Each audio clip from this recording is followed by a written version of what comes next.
Hello, I'm Laurentia Nkrumah. Coming up, Electoral Commission recruits carrying out the voter exhibition exercise threaten to demonstrate overcompensation. Details of this and more coming up on City News Daily on City TV.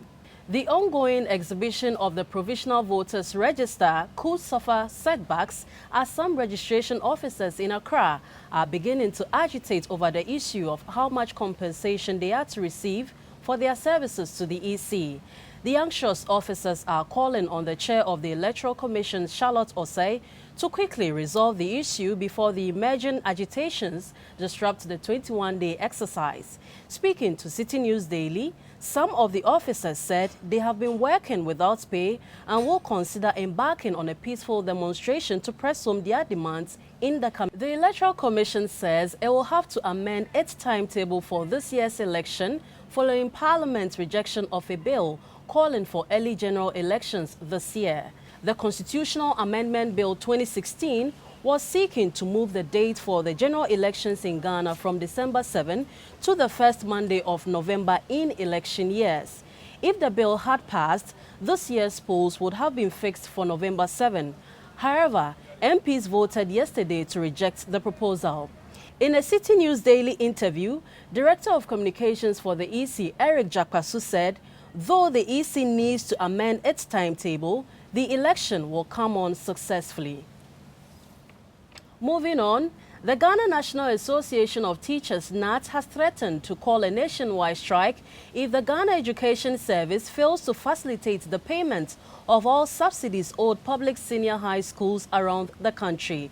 According to NAT, GES has failed to ensure prompt payment of subsidies owed the state-run senior high schools, a situation that is negatively affecting academic work. GES earlier blamed headmasters for creating the problems by failing to submit students' data in good time.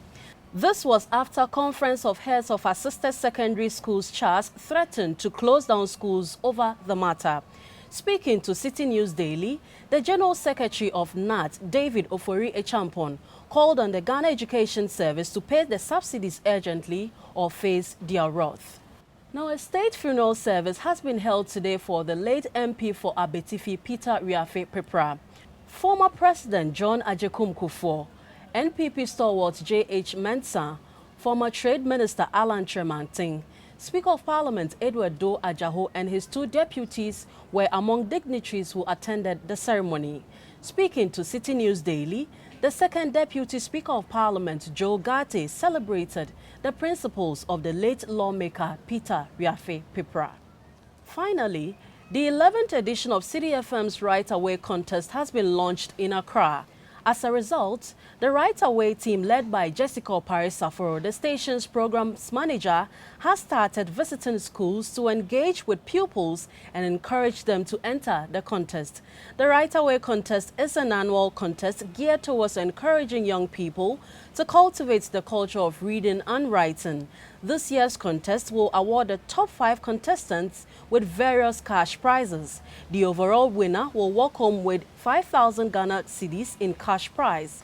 The Right Away team visited a number of schools, including Base Ordnance Basic School, Achimota Preparatory School, and Ave Maria School, all in Accra.